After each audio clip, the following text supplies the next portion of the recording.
My name is Olivia Hartwell. I'm 32 years old, and for most of my adult life, people have described me with the same three words: composed, reliable, and lucky. Lucky because I built a modeling career that lasted longer than most predicted. Reliable because I showed up early, memorized contracts, and kept my body and reputation disciplined. Composed because no one has ever seen me cry in public. What people rarely notice is how much discipline it takes to stay calm when you're constantly underestimated. I grew up the quieter of two sisters. My older sister, Ava, has always been magnetic, loud in the way people call confident, ambitious in the way people call fearless.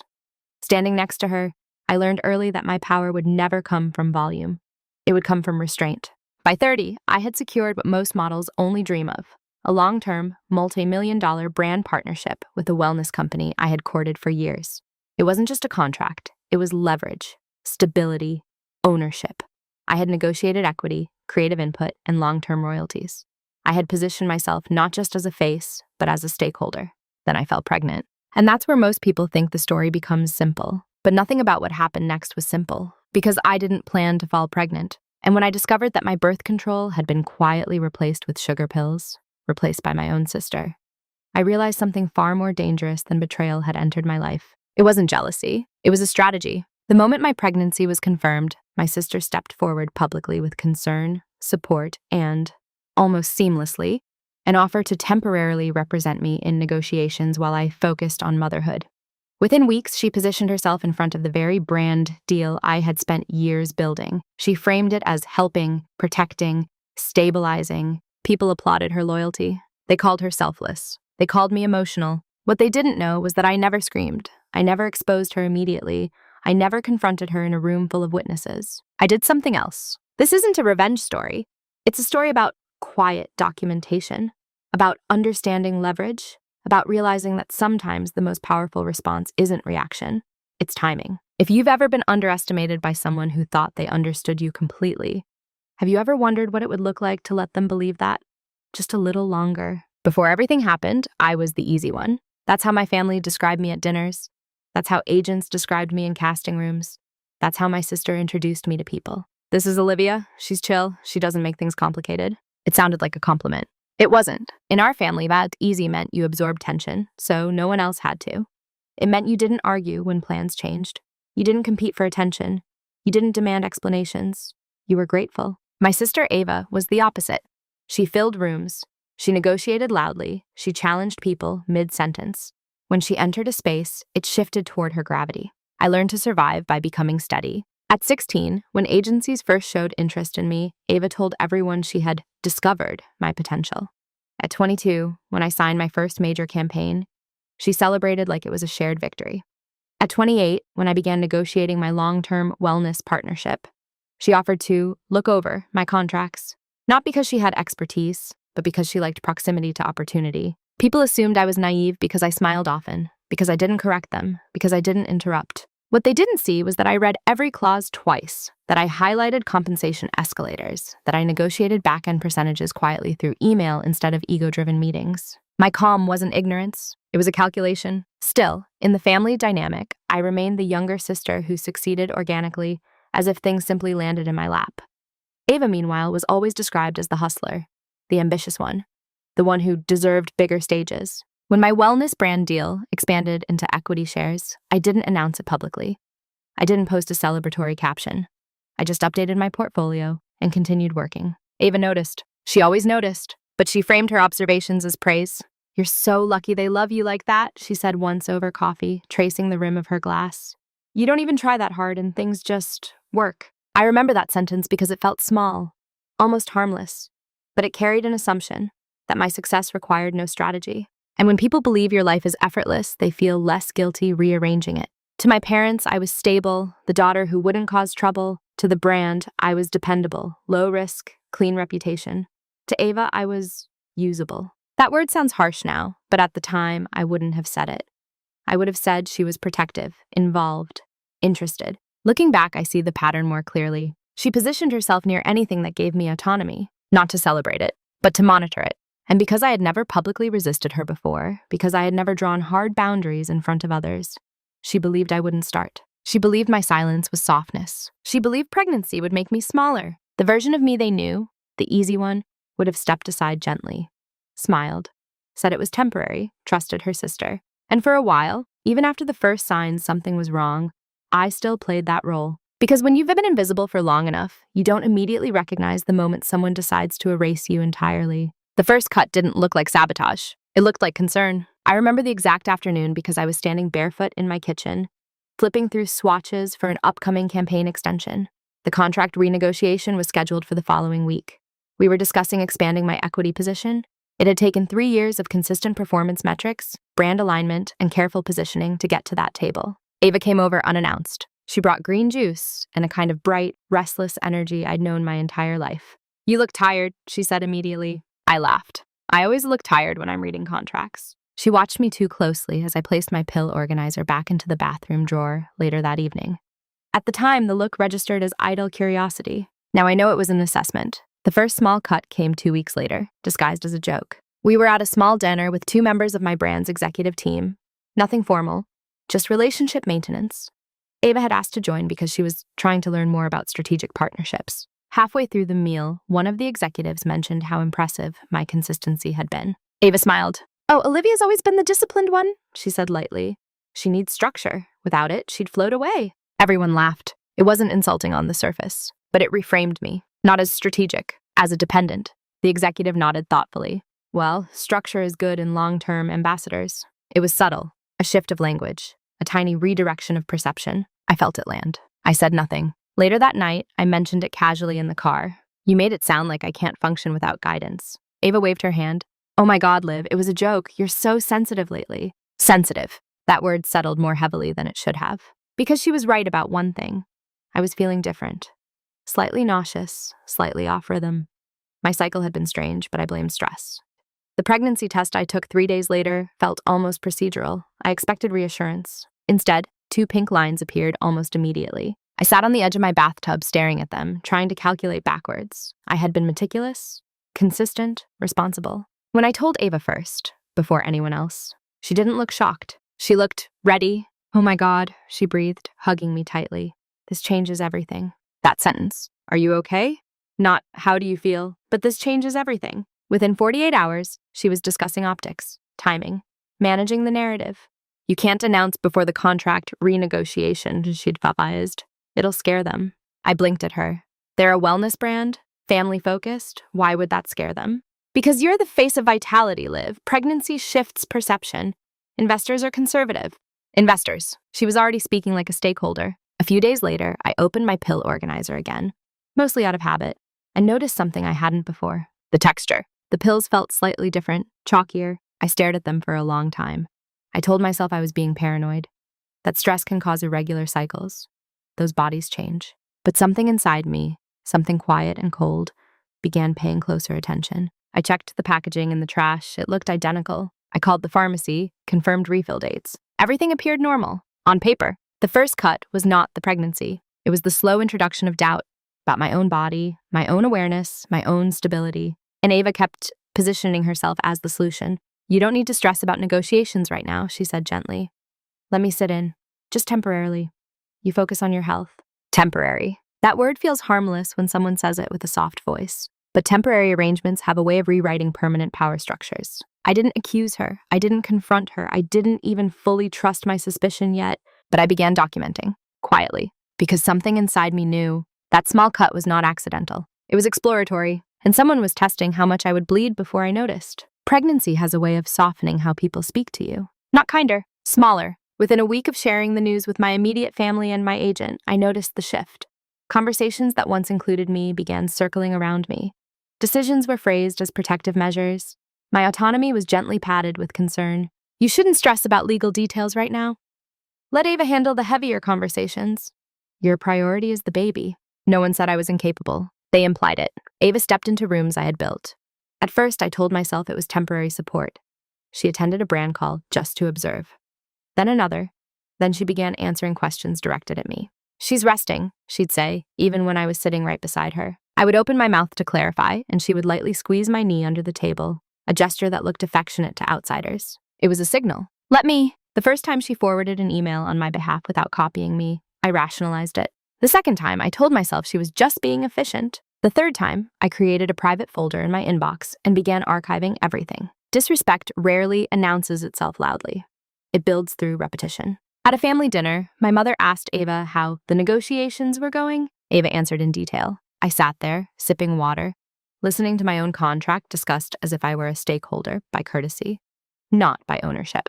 Olivia trusts her, my mother said warmly. She's always leaned on you? That sentence stayed with me. Leaned, as if I had not been standing on my own for years. I tried once, softly, to reassert presence. During a brand strategy meeting, when Ava suggested postponing my equity expansion until postpartum stability, I interjected. I don't want to postpone, I said calmly. My performance metrics haven't declined. There's no operational reason to delay. There was a silence. Not hostile, but evaluating. One of the executives cleared his throat. Well, pregnancy does change long-term availability projections. Ava nodded sympathetically. Exactly. We're just being realistic. We, that word again, as if she and I were interchangeable representatives of the same value. After the meeting, she hugged me. You need to think long-term, Liv. If you push too hard, they'll see you as difficult. Difficult. I had spent my entire career avoiding that label. And she knew it. The normalization happened so gradually that even I questioned whether I was overreacting. Maybe she really was helping. Maybe my hormones were amplifying sensitivity. Maybe I was clinging too tightly to control. But then came the moment that shifted doubt into clarity. I was reorganizing my bathroom cabinet one afternoon. Nesting instincts, I suppose. When I found an empty blister pack tucked behind the drawer lining. Same brand, same dosage, but a different pharmacy label, dated 3 weeks earlier. Not my refill date. My hands went cold. I compared pill shapes under the light. The ones in my current pack were slightly duller in sheen. The pharmacy confirmed my original batch had been picked up, but not by me. Authorized pickup. Authorized by the family, by someone listed as an emergency contact. Ava. The disrespect wasn't accidental. It wasn't hormonal imagination. It wasn't me being sensitive. It was systematic. And the reason it worked, the reason it progressed without resistance, was because I had been conditioned to normalize it, to interpret intrusion as care, to interpret control as protection, to interpret my silence as virtue. That night, Ava texted me, "Don't stress yourself. I've got everything handled." For the first time in my life, I read that sentence not as reassurance, but as a declaration. She believed the role had already shifted. She believed pregnancy had weakened my leverage. She believed I would prioritize peace over power, and I let her believe it, because confronting her immediately would have satisfied her expectation of emotional reaction. Instead, I did what I've always done best. I became very, very quiet, not wounded, not explosive, just observant. Normalization had ended. Documentation had begun. There's a moment in every family dynamic when you realize you've been cast. Not asked, not consulted, cast. And once you see the script, you can't unsee it. By the time my pregnancy entered its second month, I understood the role everyone expected me to play. I was the glowing mother-to-be, the soft figure stepping gracefully into domesticity, the woman temporarily retreating from high-stakes negotiations for something more important. Ava, meanwhile, was becoming the executor, the bridge. The pragmatic mind ensures continuity. At brunches, people praised her. It's amazing how you've stepped up for Olivia. At meetings, executives leaned toward her when asking about timelines. She has a sharper edge for business, I overheard one investor say once, unaware I was within earshot. Sharper, as if I had been operating with dull instruments for years. The subtlety of it was almost impressive. No one announced a transfer of authority. No one drafted a formal change. It was perception, and perception is often more powerful than paperwork. Ava began referring to the brand deal as our portfolio exposure. She requested draft copies of my updated contract for review. She suggested introducing performance contingency clauses tied to maternal availability. When I objected, gently, she smiled. I'm protecting you from future stress. You'll thank me later. That sentence revealed everything. The role assigned to me was not a partner. It was a liability. Pregnancy, in their eyes, introduced risk, and risk demands management. Ava positioned herself as the manager. At a private dinner with the brand's CEO, one I had cultivated carefully over the years, she offered a toast. To continuity, she said, raising her glass. To ensure this partnership thrives, no matter what stage of life we're in. The CEO smiled at her. He glanced at me. Olivia, we're fully supportive of whatever arrangement makes you most comfortable. Comfortable. I had not built this empire to be comfortable. I had built it to be sovereign. But sovereignty looks aggressive when you're expected to be grateful. That night, lying awake, I recognized the full shape of the role and the dependable talent who doesn't challenge narrative shifts. The grateful sister who accepts help without suspicion. The emotional woman who should prioritize motherhood over equity. The silent one. They weren't pushing me out. They were gently cushioning me away. And the most dangerous part? They believed they were being reasonable. Ava wasn't acting like a villain. She was acting like someone correcting what she perceived as an imbalance. In her mind, she was more suited for high-stakes visibility. Pregnancy to her was proof that I had chosen a softer path. She didn't scream. She didn't threaten. She reorganized. And because I had always been easy, no one questioned the rearrangement. I walked into my home office the next morning and opened my black leather portfolio. I laid every contract on the desk. I reviewed equity clauses, voting rights, representation authority, morality stipulations, transfer limitations, and there it was. A clause I had insisted on years earlier, one my previous legal advisor had almost called excessive. No third-party representation or decision-making authority permitted without explicit, written, notarized consent from the primary equity holder. Me. They had assumed presence equaled power. It doesn't. Paperwork does. I closed the folder slowly. For the first time since seeing those 2 pink lines, I felt steady. Not angry. Not panicked. Clear. They had assigned me a role based on who I used to be. The quiet one, the easy one, the compliant one. But they forgot something fundamental. Silence is not submission. Sometimes it's recalibration. And I was done performing the part they wrote for me. I didn't need to argue. I needed to reposition, because the most dangerous move in any power shift is letting someone believe the transition is complete, when it isn't. The shift didn't happen in a boardroom. It didn't happen when I confirmed the pharmacy pickup. It didn't even happen when I reread the contract clause that legally anchored the deal to me. It happened on a Tuesday morning, alone, in my doctor's office. I was lying back on the exam table, cold gel against my stomach, the room dim except for the glow of the ultrasound screen. The technician was quiet and respectful, professional. And then I heard it, a heartbeat. Fast, persistent, unapologetically alive. In that moment, something inside me reorganized. Not fear, not panic. Priority. Until then, my thoughts had been circling betrayal, optics, positioning, and damage control. But listening to that rhythm, steady and indifferent to politics, I realized something deeper. This child was not a liability. This child was leverage, not in a transactional way, but in clarity. I had been navigating my career and my family dynamic as if harmony were the highest good, as if keeping rooms calm was proof of strength, as if absorbing disrespect quietly made me virtuous. But motherhood, even at 8 weeks, stripped that illusion away. I wasn't protecting peace. I was protecting comfort. And comfort had allowed intrusion. When I left the appointment, Ava called. "How did it go?" she asked, voice bright. "Healthy?" I said, "Oh, good. See? Everything's working out. I spoke to the brand this morning. They're open to restructuring visibility for the next quarter." Restructuring visibility. It sounded strategic. It meant replacing me gradually. "I didn't authorize restructuring," I replied evenly. There was a pause. "Liv, you can't micromanage everything right now." Micromanage. Another word was inserted into the narrative. I didn't argue. I didn't correct her tone. Instead, I asked one question. "Did you sign anything?" Silence. "Nothing formal," she said carefully. "Just exploratory conversations." Exploratory. That word again. Testing boundaries. After we hung up, I sat in my car longer than necessary. I thought about every time I had let something slide because confrontation felt inelegant. Every dinner where I allowed someone else to narrate my own success. Every email I tolerated being forwarded without me. And I understood something fundamental. If I continued reacting emotionally, even calmly, I would stay inside her frame. But if I shifted the frame entirely, the power dynamic would reverse without spectacle. That afternoon, I scheduled 2 private meetings. One with my original contract attorney, not the newer firm Ava preferred. One with the brand's CFO, not the marketing team. No announcements, no declarations, just calendar invites. When Ava texted later, "Did you rest today?" I responded with a simple, "Yes," feeling grounded. It wasn't manipulation. It was accurate, because grounding no longer meant compliance. It meant recalibration. For the first time, I wasn't thinking about how to stop her. I was thinking about how to let her continue, within a structure she didn't realize still belonged to me. The shift wasn't visible from the outside. At dinner that night, I smiled. I listened. I nodded when she discussed future positioning, but internally, something had locked into place. I was no longer defending my space emotionally. I was fortifying it legally. There's a difference, and it's quiet. The day something shifted wasn't dramatic. It was still. It was the day I stopped trying to preserve how things looked and started protecting what they actually were. She believed pregnancy had destabilized me. In truth, it clarified me. And clarity is far more dangerous than anger. Because anger reacts, clarity waits. After that Tuesday, my silence changed texture. Before, it had been habitual, polite, flexible. Now it was deliberate. Ava mistook the difference immediately, though she didn't know she had. She grew more confident, more visible. She began answering brand emails within minutes, sometimes before I even opened them. She scheduled alignment calls without checking my availability.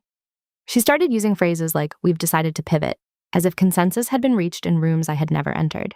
And I let it happen. Not because I was overwhelmed, not because I was tired, because I needed to see the full pattern uninterrupted. Silence, when chosen intentionally, becomes data collection. Every time she spoke for me, I documented it. Every forwarded email without my authorization, archived. Every calendar invite sent from her personal account instead of the company's, saved. Every meeting where she implied temporary guardianship over my equity, time-stamped. I didn't interrupt her momentum. Momentum reveals overconfidence, and overconfidence leaves footprints. At family gatherings, she began referring to my deal as our biggest asset right now.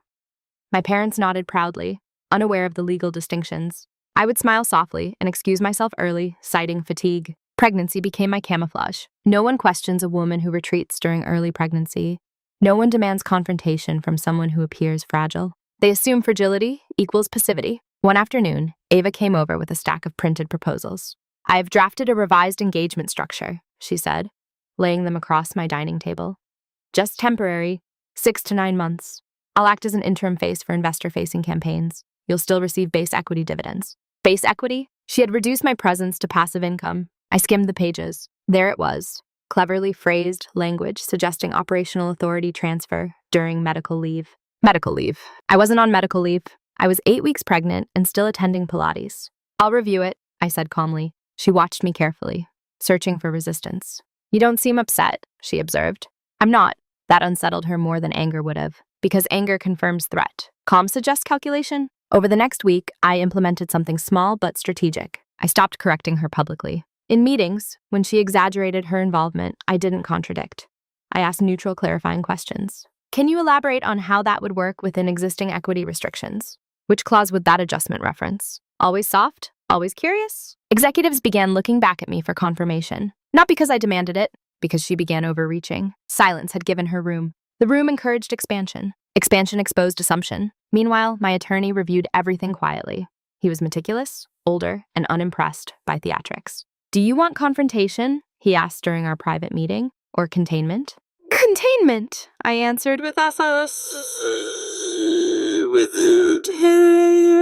Confrontation creates drama. Containment creates inevitability. I authorized a minor but powerful adjustment. All future brand correspondence required dual acknowledgement directly from me to remain valid under contract. It looked procedural. It was structural. Ava didn't notice immediately. She was too busy performing competently. That's the thing about strategic silence. It's often misread as surrender. People fill the quiet with their own narrative. Ava believed she was transitioning into leadership. The brand believed they were adapting responsibly. My family believed I was nesting. In reality, I was tightening legal definitions around every space she had casually entered. I didn't raise my voice. I didn't accuse her of tampering with my birth control. Not yet, because the moment you reveal suspicion too early, the other person adapts. I needed her unchanged, confident, unaware. Silence wasn't weakness. It was insulation. And by the time she realized I hadn't stepped aside, the structure around her would already be fixed. She thought she was filling a vacuum. She didn't realize I had sealed the walls. The most dangerous work I did during that season was invisible. Ava believed I had slowed down. The brand believed I was easing into maternity. My family believed I was becoming softer. What they never noticed was that I had become more precise than ever. Preparation doesn't look dramatic from the outside. It looks like routine. I began waking up earlier, not because pregnancy demanded it, but because clarity did. At 5:30 a.m., before emails started arriving, I sat at my kitchen counter with my black leather portfolio open and a yellow legal pad beside it. I mapped everything: contract timelines, equity vesting schedules, public announcement triggers, clause dependencies. I traced where operational authority began and ended. I highlighted language that restricted third-party representation. I reread morality clauses, not for scandal, but for misrepresentation. Then I started documenting something else: narrative shifts. Every time Ava introduced herself in meetings as overseeing the partnership during transition, I wrote down the phrasing. Every time she implied investors needed reassurance because of my pregnancy, I recorded the context. Not to weaponize it emotionally, but to understand the arc, because patterns reveal intent. I also did something Ava would never think to do. I called the brand's CFO privately, not to accuse anyone, not to complain, but to discuss long-term valuation projections tied to my image rights. He was numbers-driven, calm, detached from branding theatrics. "I want to confirm," I said during our meeting, that my equity share remains tied to performance metrics already met, not speculative future availability. He blinked once, then nodded. Yes, your vesting schedule is performance locked. Pregnancy doesn't retroactively alter that. Simple, clean, but crucial. Ava had been operating inside perception. I was operating inside the structure. I also requested a full audit trail of communication regarding my contract from the past 60 days. Framed neutrally, for personal record alignment, no accusations attached. The files arrived 2 days later. That's when I saw it clearly. Emails Ava had initiated without copying me. Summarized later in internal threads as if consensus had been reached. Language suggesting I had expressed hesitation about continuing in a visible capacity. Phrases like, Olivia feels stepping back might be best. I had never said that, but because I hadn't publicly contradicted her, the assumption settled. So I adjusted again, quietly. I recorded a video statement for the brand's internal archive, not public-facing, reaffirming my commitment to long-term partnership, clarifying that pregnancy did not alter my contractual engagement, and expressing excitement for expanding equity responsibilities. No emotion, no reference to Ava, just clarity. I asked that it be added to the partnership documentation files. Now, there were 2 narratives in the system. Hers, implied. Mine, documented. Preparation also meant personal positioning. I updated my public social media subtly. No grand pregnancy announcement yet. Instead, I posted behind-the-scenes images of product development meetings, notes scribbled across fabric samples, late-night brand strategy sessions, visibility without explanation. It reestablished an association. Ava noticed. You're still posting business content? She asked casually one afternoon. Yes, I replied. I am. She studied me longer than usual. What she never noticed was the quiet alliance forming behind the scenes. My attorney had begun drafting a formal notice, not to send yet, but to hold ready. A document clarifying unauthorized representation would constitute a breach of contract and trigger automatic protective clauses. Not explosive, preventative. I wasn't preparing to attack her. I was preparing to make escalation unnecessary. The more I documented, the clearer one thing became. This wasn't impulsive sabotage. Replacing my birth control had required planning, timing, access, which meant she believed she was securing something long-term, and that belief would only grow if uninterrupted. So I let her continue. I responded warmly in group chats. I thanked her publicly for support. I allowed her to host one investor brunch under the assumption of interim guidance. And each time she overextended, each time she used language that implied authority, I saved it. There's a difference between reacting to betrayal and studying it. One creates noise. The other creates leverage. What they never noticed was that I had stopped thinking like a sister. I had started thinking like a shareholder. And shareholders don't shout. They adjust the structure. By the time anyone realized the narrative wasn't aligned with the paperwork would matter more because perception fades. Contracts don't. The truth didn't explode into my life. It settled. Quiet. Undeniable. I had suspected the birth control swap for weeks, but suspicion is a fragile thing. It wavers under emotion. It questions itself at night. Proof is different. The proof is steady. It came from something small, something Ava never thought to erase. My building has security logs for package pickups and pharmacy deliveries. Not dramatic surveillance, just timestamps connected to registered residents and authorized visitors. I requested a copy under the pretense of reviewing recent deliveries. I was 8 weeks pregnant. Nesting instincts are a believable excuse for administrative curiosity. There it was, 3 weeks before my positive test. Pharmacy delivery logged, signed under my unit, signature, Ava Hartwell, timestamp, 2:14 p.m. I was in a Pilates class across town at 2:14 p.m. The pharmacy confirmed the refill was collected, not delivered, under authorized family pickup. The pills in my drawer had been replaced. Not forgotten, not miscounted, replaced. I sat at my desk with the building log printed in front of me. No shaking, no tears, just a long exhale. Because the emotional question, why would she do this, had already been answered. Timing, my contract renegotiation window, my expanding equity stake, the multi-million-dollar brand deal that would shift my financial autonomy permanently. Pregnancy would complicate visibility. Complication invites substitution. Substitution invites proximity to power. It was clean, calculated, and almost successful. I didn't confront her. That's important. I didn't call her screaming. I didn't send her the log. Instead, I did something else. I scheduled a meeting with my attorney and added one more clause to our preparedness file. Documentation of medical interference with contractual consequences. We didn't label it criminal. We labeled it a destabilizing influence impacting business integrity. Language matters. I also requested something subtle from my doctor. Confirmation of medication inconsistency in my system based on blood work discrepancies. Again, not accusatory, just clinical. The pieces aligned quietly, and with each piece, my emotional temperature dropped. Anger would have made me reckless. Clarity made me patient. The The private reveal wasn't the discovery of sabotage, it was the discovery of leverage. Because once I knew she had interfered intentionally, the power dynamic inverted. She believed she held an advantage through timing. But she had underestimated one thing. I don't panic when cornered. I document. That afternoon, Ava called to update me on progress. The brand's warming up to a phased visibility plan, she said. It's honestly perfect timing. Perfect timing. Yes, I replied evenly. Timing is everything. She laughed, thinking we agreed.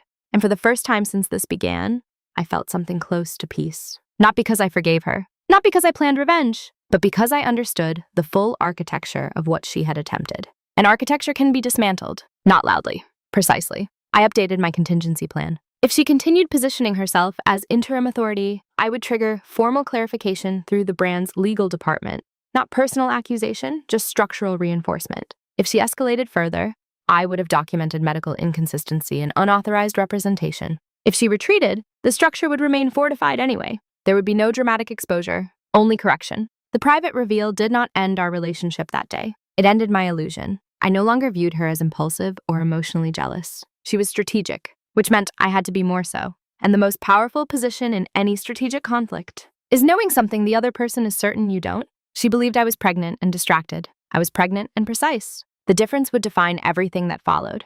There's always a moment when preparation ends and choice begins. For weeks, I had gathered documentation, reinforced clauses, clarified narratives, built quite a few alliances. But none of that mattered until I decided what kind of outcome I wanted. I had options. Option 1, expose her immediately, send the building logs, confront her with the pharmacy confirmation, force a family reckoning, let emotion flush everything into the open. It would feel satisfying for about 12 minutes. Then it would fracture permanently. Option 2, withdraw.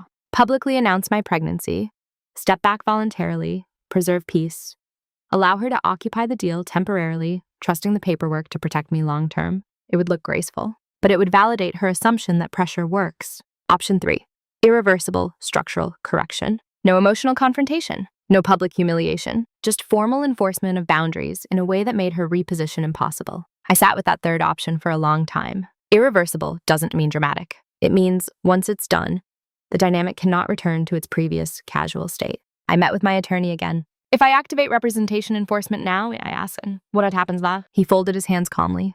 The brand's legal team receives formal notice that no third party may negotiate, imply authority, or represent equity interests without written authorization. Any prior informal conversations become null in decision-making weight. And personally, that depends on how she responds. Structurally, she loses access. Socially, you redefine the hierarchy. Hierarchy. That word felt uncomfortable, but accurate. The decision wasn't about money anymore. It was about authorship. If I allowed her continued informal positioning, she would rewrite history, slowly enough that no one could pinpoint when it shifted. If I enforced the boundary now, I would look colder, more calculated, possibly ungrateful. Pregnant women are expected to be soft. I would be procedural. I went home and opened my black leather portfolio one more time. I ran my fingers along the edge of the contract that had taken 3 years to secure. I thought about the ultrasound heartbeat. I thought about the empty blister pack. And I understood something clearly. Motherhood did not require me to shrink. It required me to protect. The next morning, I drafted a short email to the brand's legal department. No accusations. No sister mentioned. Just clarity. Effective immediately. Please route all partnership communications, negotiations, and strategic discussions directly to me.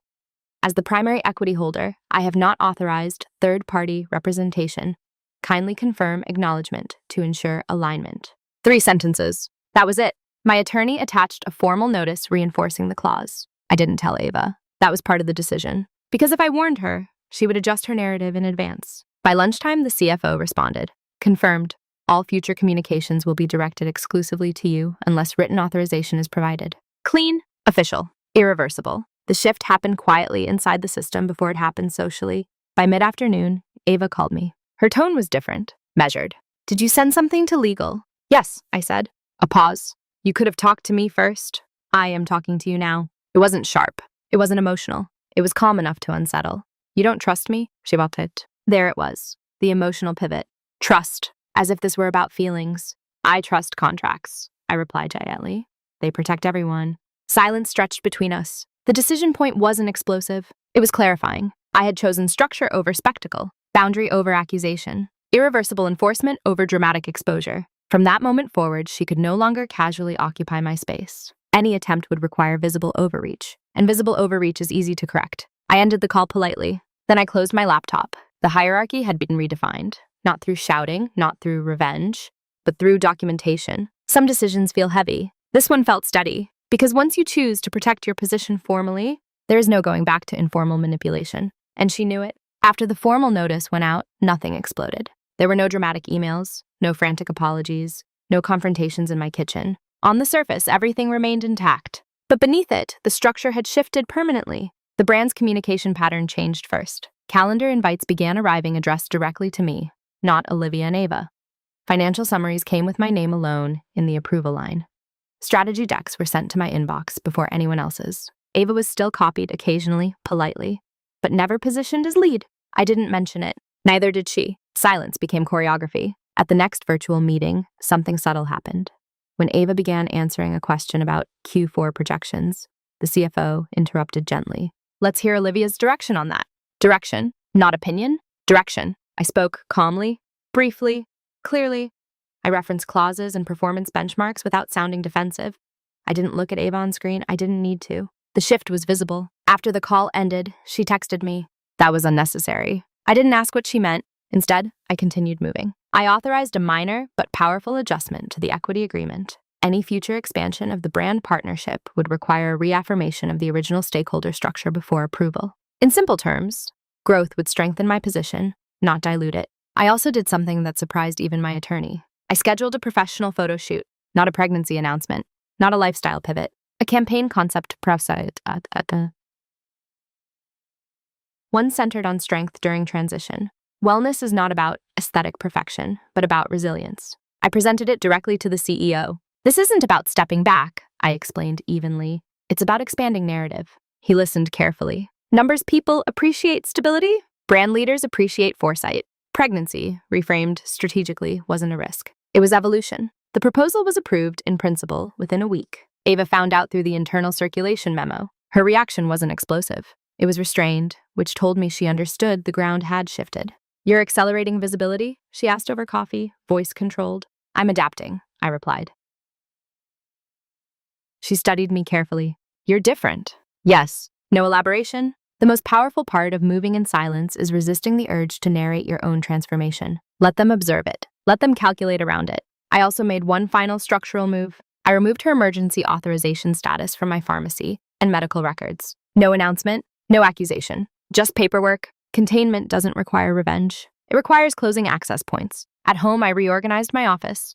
Contracts returned to their portfolio, updated clauses tabbed neatly, legal confirmations printed and filed. Externally, I appeared calm, stable, cooperative. Internally, every open door had been measured. Ava attempted once more to reinsert herself publicly. At a small investor mixer, she introduced herself as closely involved in the operational continuity of Olivia's partnership.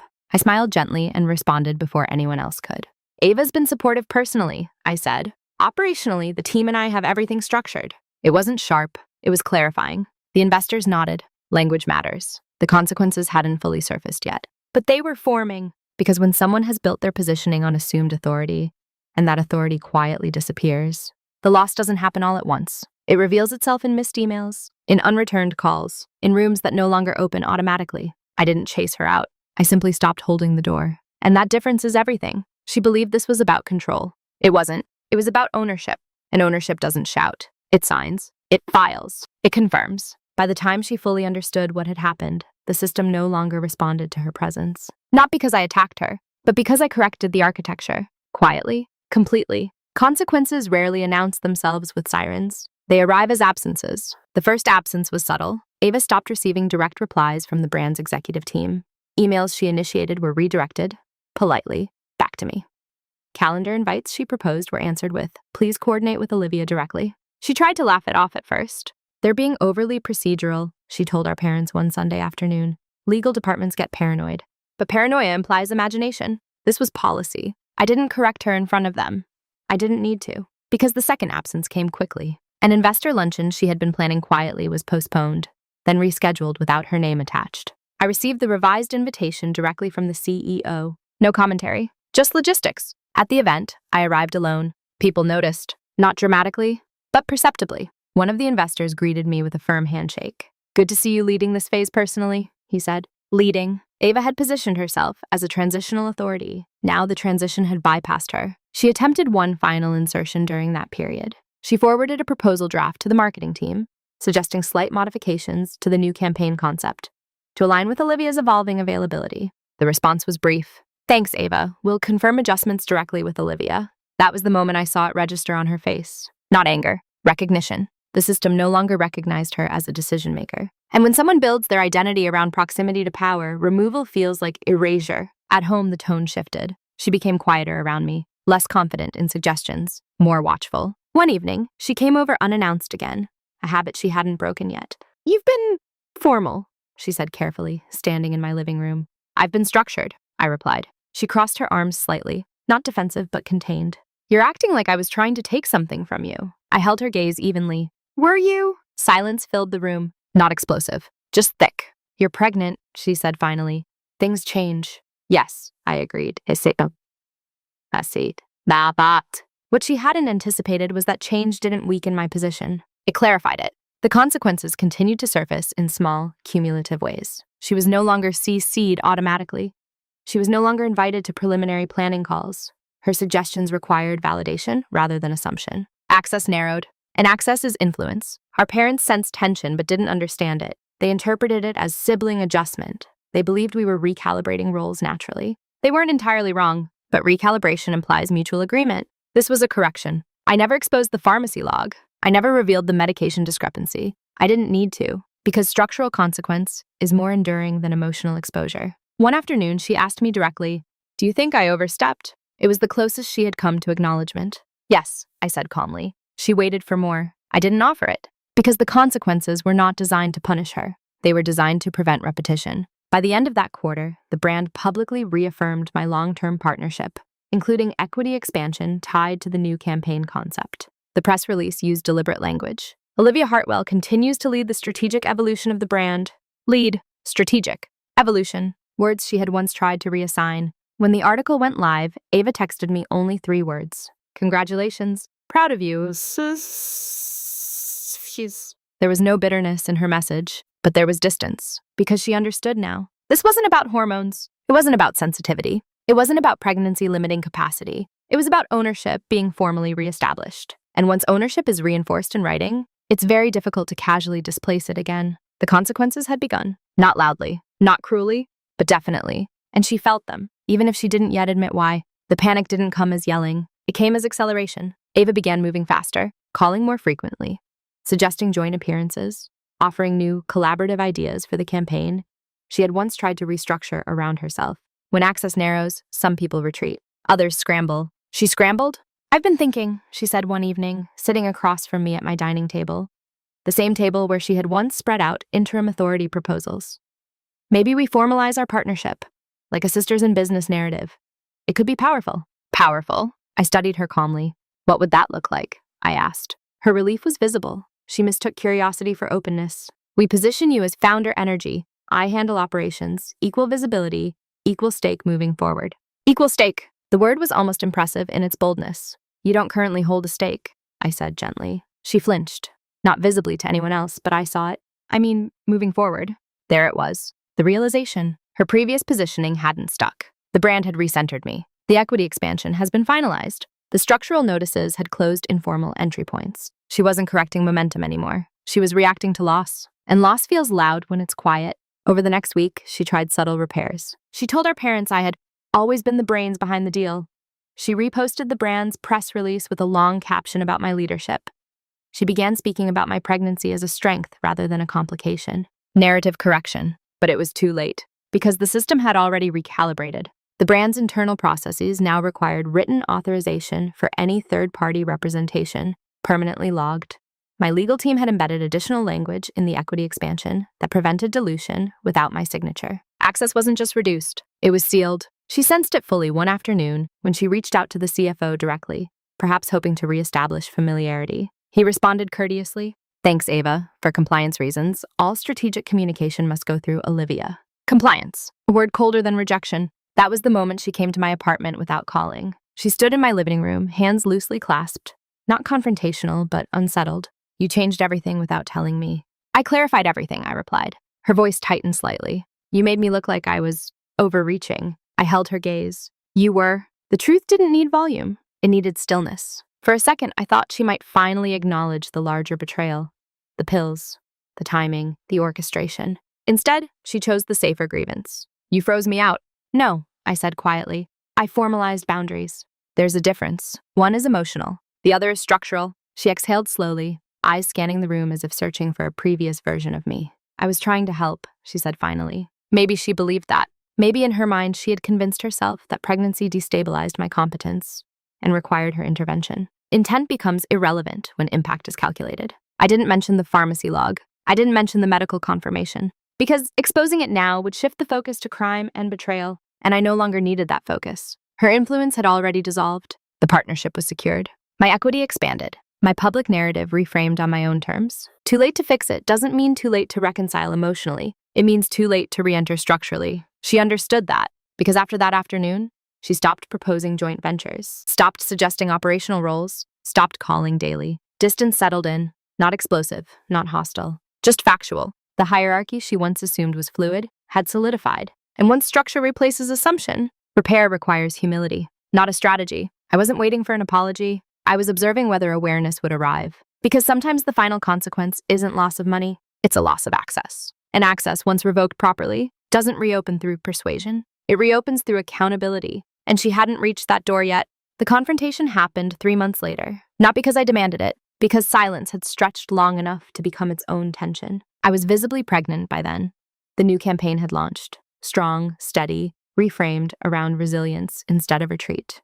My equity expansion was finalized. The brand's public messaging consistently positioned me as a strategic lead. Ava asked to meet, not at my apartment, not at our parents' house, at a quiet cafe halfway between our neighborhoods. Neutral ground. She arrived early. That alone told me something had shifted. There was no performance in her posture, no exaggerated brightness, just a contained stillness I hadn't seen before. I need to ask you something directly, she said once we were seated. Okay, did you ever think I was trying to sabotage you? There it was. Not an admission, but an opening. Yes, I said calmly. She inhaled sharply, not offended, just confronted. Why didn't you say anything? Because saying it wouldn't have protected me. Silence settled between us, but it wasn't volatile. It was evaluative. She looked down at her coffee cup. I thought you'd step back, she admitted quietly. You always do. That sentence held more truth than she realized. I used to, I replied. She nodded slowly. I thought I was balancing things. You've always been the stable one. I assumed pregnancy would shift your priorities. It did, I said. Her eyes lifted, but not in the way you expected. There was no accusation in my tone, no raised voice, just clarity. She studied me carefully, as if recalculating who she was sitting across from. I didn't think you'd shut me out structurally, she said. I didn't shut you out, I answered evenly. I protected my position. She swallowed. And the pharmacy, it was subtle, barely audible, but she said it. I held her gaze. I know you picked it up. Her fingers tightened around the cup. For a moment, I thought she might deny it. She didn't. I thought, she began, then stopped. I thought if timing shifted, I could step in more formally, just temporarily. Temporarily. The word returned again. You altered my medical autonomy, I said calmly. That's not temporary. She closed her eyes briefly. I didn't think it would escalate like this. It escalated because you underestimated me. The sentence wasn't sharp. It was factual. Tears gathered in her eyes, but she didn't let them fall. I never saw you as weak, she whispered. Just safe. Safe. Meaning predictable. Meaning compliant. I'm still safe, I said quietly. For myself? That's the difference. We sat there for a long moment, not as rivals, not as enemies, as two women who had misunderstood the boundaries of power. I'm sorry, it wasn't dramatic. It wasn't grand. It was small and unpolished.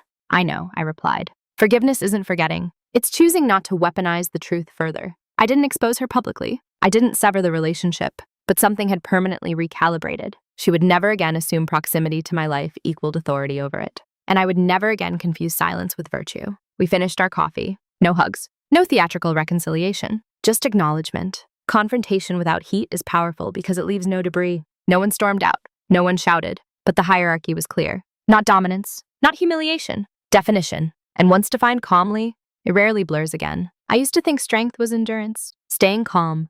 Absorbing tension. Letting things pass to preserve harmony. Now I understand something different. Strength is defined. Today, I'm still Olivia. Still composed. Still disciplined. Still measured. But I'm no longer easy. Motherhood didn't soften me. It clarified me. When my daughter was born, I held her against my chest and felt something profoundly steady, not overwhelming emotion, not cinematic transformation, just alignment. I understood, in a way I never had before, that protection is not loud. It's structured. My career didn't collapse after pregnancy. It evolved, on terms I defined. The campaign centered on resilience performed beyond projections. My equity position strengthened with the brand's growth. Investors began referring to me not just as an ambassador, but as an architect. Architect. That word means you design the structure, others move inside. Ava and I still speak. Carefully, respectfully. She no longer enters rooms related to my business without invitation. She no longer assumes access to my documents, my timelines, my strategy. There are boundaries now, visible and invisible. Not walls, definitions. Our relationship isn't what it was, but it's more honest. She sees me differently, not as the safe one, not as the compliant one, but as someone who chooses when to be quiet. That distinction matters. I also see myself differently. I don't equate calm with passivity anymore. I don't confuse kindness with permission. I don't allow proximity to substitute for qualification. Most importantly, I don't perform smallness to make other people comfortable. For years, I believed invisibility was a form of peace. It isn't. It's deferred clarity. The pregnancy that was meant to destabilize my leverage became the reason I reinforced it.